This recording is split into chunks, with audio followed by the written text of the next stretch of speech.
When we heard Call of Duty Black Ops was preparing to unveil its multiplayer, we didn't waste any time. Our destination, Treyarch. Our mission, the most detailed hands-on coverage inside Xbox can provide. So sit back, relax, and keep a sharp lookout.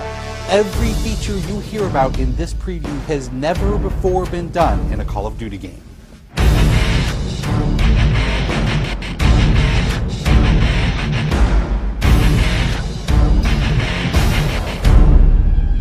We begin where the multiplayer trailer for Black Ops left off, with theater mode.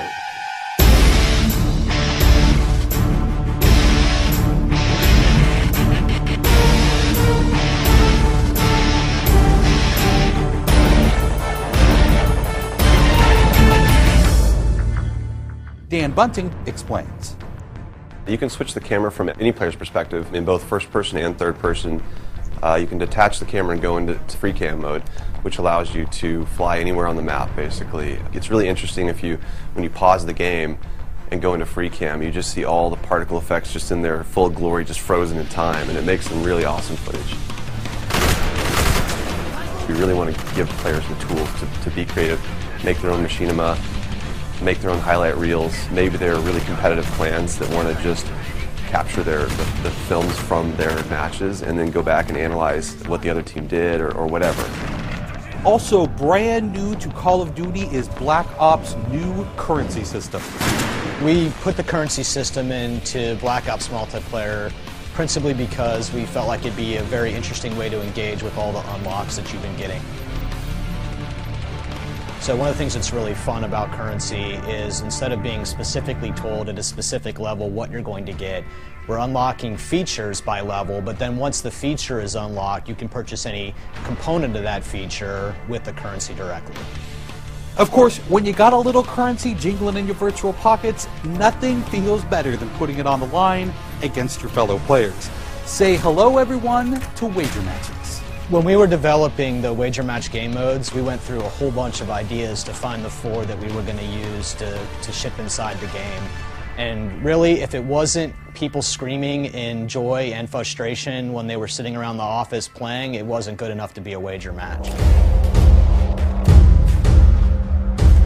Wager matches are all free-for-all modes, and they exist separately from the standard playlist. They include game modes like Gun Game, where you're in a race to score a kill with 20 different weapons, beginning with pistols and advancing through ever more explosive weaponry. It's extremely rewarding for us as a design team to put something up there that people are reacting to really well and that's slightly different than what they get, and everyone loves the core game, and you have to be very careful when you're finessing the core mechanics of the game. But wager matches let us kind of get our creativity flowing and do some things that you're not normally used to, and then spin them up in unique ways and combine things in ways that you haven't seen before, that you never really thought of, and that wouldn't be appropriate for the core game but are completely appropriate for wager matches. While the classic Call of Duty challenge system is still very much in place, Black Ops is also adding a new feature called contracts. Right, so if you're using the contract system, you actually have to put up a little of your own currency in order for a bigger payday. And depending on the contract, some contracts pay XP, some pay more currency, some pay both. But they're all time limited, and it's game time limited, so you have to go to work to accomplish that contract within the time period in order to get paid.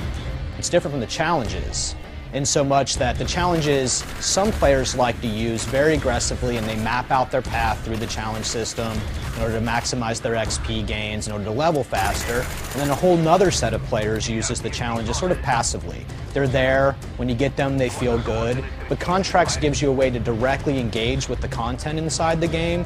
It says, hey, I'm an SMG guy, I want SMG based contracts, I'm going to chase my contracts and I'm going to get paid. And that's fun. Another focus for Black Ops is player customization, including things like unlockable face paint, unique perk-specific character models, and a whole lot of weapon customization.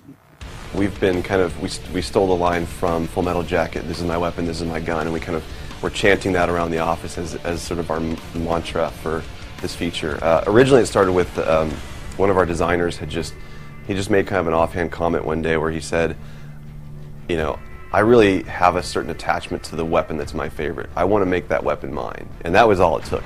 So from there it was just, what are the things that are cool? It's like, put your clan tag on your gun, of course. And we've got, the emblem editor by itself is an element of creativity for players. And then the reticles, of course, so why not give people the option to select what kind of red dot they have. Maybe they don't like a dot, maybe they like a circle, maybe they like a triangle, maybe they like a standard crosshair, maybe they just want a line. And then there is combat training, which allows you to get comfortable with the trappings of multiplayer by competing in matches against AI-controlled opponents. You know, it's our hope that combat training can convert people who are largely single-player gamers who might have, dabbled around in multiplayer but never made that leap to playing online, and give them kind of this experience where they can get familiar with the mechanics and features and systems that multiplayer has, but they can do so at their own pace, they can do so without someone screaming in their ear what a noob they are, and practice up and then join the competitive fold.